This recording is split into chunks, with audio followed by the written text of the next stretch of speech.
राज्यात सध्या कायदा सुव्यवस्थेची अवस्था फारच बिकट झाली आहे। मारामाऱ्या, दगडफेक, धमक्या, अगदी खून सुद्धा उघडपणे होऊ लागलेत।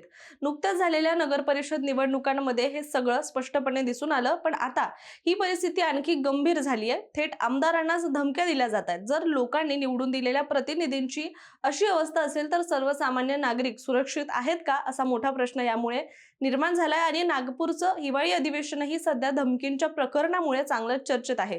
कृष्णा खोपडे यांना धमकी दिल्यानंतर आता आणखी एका आमदाराला धमकी देण्यात आल्याची घटना समोर आली आहे। त्यामुळे राजकीय वर्तुळात मोठी खळबळ उडाली आहे। ते आमदार कोण आहेत आणि त्यांना धमकी का देण्यात आली आहे, या सगळ्या प्रश्नांची उत्तरं व्हिडिओच्या माध्यमातून आपण सविस्तररित्या जाणून घेऊया। नमस्कार, मी रामेश्वरी आणि तुम्ही पाहताय कट टू कट। नागपूरच्या हिवाळी अधिवेशनात एकामागोमाग एक धक्कादायक प्रकार समोर येत आहेत। भाजपचे आमदार कृष्णा खोपडे यांना धमकी दिल्यानंतर आता काँग्रेसचे माजी मंत्री आणि आमदार नितीन राऊत यांनाही धमकी देण्यात आल्याची घटना उघडकीस आली आहे।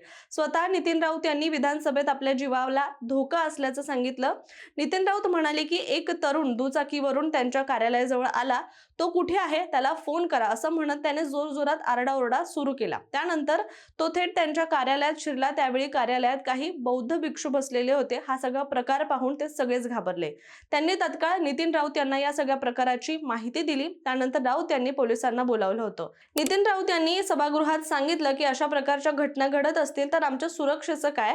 त्या तरुणानं माझा मुलगा कुणाल याच्याबाबत सुद्धा चौकशी केली आणि धमकी दिली आहे। मी आजपर्यंत कधीही सरकारी सुरक्षा घेतलेली नाही, पण आता थेट अशा धमक्या येत असतील तर परिस्थिती किती गंभीर आहे याचा विचार करावा लागेल।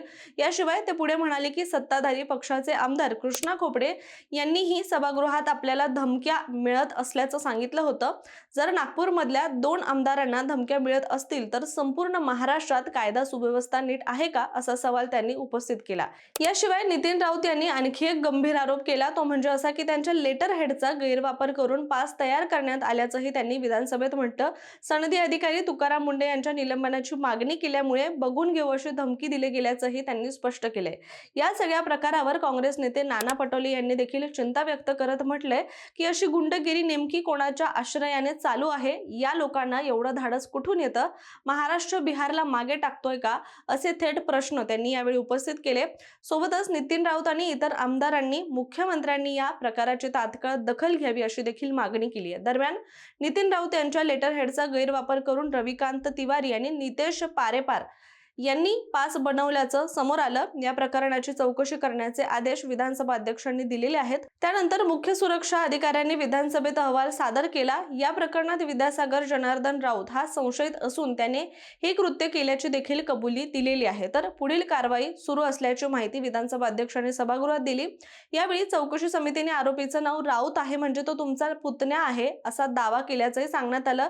यावर नितीन राऊत यांनी संतप्त प्रतिक्रिया देत विचारलं, राऊत नावाचे महाराष्ट्रात शेकडो लोक आहेत, ते सगळे माझे नातेवाईक आहेत का। दरम्यान फडणवीस सरकारला 1 वर्ष पूर्ण झाल्यानिमित्त सी वोटरने एक सर्वे केला होता। या सर्वेमध्ये कायदा सुव्यवस्थेबाबत लोकांची मतं विचारण्यात आली। त्यात फक्त 15% लोकांनी पूर्ण समाधान व्यक्त केलं, तर 27% लोकांनी काही प्रमाणात समाधान व्यक्त केलं आणि तब्बल 58% लोकांनी कायदा सुव्यवस्थेबाबत असमाधान व्यक्त केल्याचं समोर आलं। आता जर आपण नितीन राऊत यांच्याबद्दल अधिक माहिती जाणून घेऊया। नितीन राऊत हे काँग्रेसमधले ज्येष्ठ नेते आहेत। 1999 पासून त्यांनी नागपूर उत्तर विधानसभा मतदारसंघाचं प्रतिनिधित्व केलंय, मात्र 2014च्या मोदी लाटेत त्यांचा पराभव झाला। भाजपचे मिलिंद माने यांनी त्यांना हरवलं होतं। त्यावेळी माने यांना 68,905 मतं मिळाली होती, तर नितीन राऊत यांना 50,042 मतं मिळाली होती आणि ते 3ऱ्या क्रमांकावर गेले होते। पण 2019 मध्ये नितीन राऊत यांनी जोरदार पुनरागमन केलं आणि त्यांना 86,821 मतं मिळवत मिलिंद माने यांचा तब्बल 20,694 मतांनी पराभव केला। 2024 मध्येही त्यांनी 28,467 मतांनी विजय मिळवत 5व्यांदा विधानसभेत प्रवेश केला। आतापर्यंत त्यांनी ऊर्जा, पशुसंवर्धन, दुग्ध विकास, मत्स्य व्यवसाय, गृह, जेल, कामगार आणि उत्पादन शुल्क अशा महत्त्वाच्या खात्यांचं मंत्रिपद भूषवलेलं आहे। पण नितीन राऊत हे धमकी मिळालेले काही पहिले नेते नाहीयेत, तर 2022 साली सुद्धा त्यांना गोळ्या घालण्याची धमकी मिळाली होती. याशिवाय गेल्या काही वर्षात अनेक मोठ्या नेत्यांना जीवे मारण्याच्या धमक्या देण्यात आलेल्या आहेत. दरम्यान फडणवीस गृहमंत्री झाल्यानंतर अशा घटना वाढल्याचं बोललं जातं. 2023 मध्ये राष्ट्रवादीचे शरद पवार यांना धमकी देण्यात आली होती. त्यानंतर एकनाथ शिंदे आणि देवेंद्र फडणवीस यांना सुद्धा धमक्या आलेल्या आहेत. नोव्हेंबर 2024 मध्ये फडणवीस यांना तर फेब्रुवारी 2025 मध्ये शिंदे यांना ईमेलद्वारे जीवे मारण्याची धमकी देण्यात आली होती.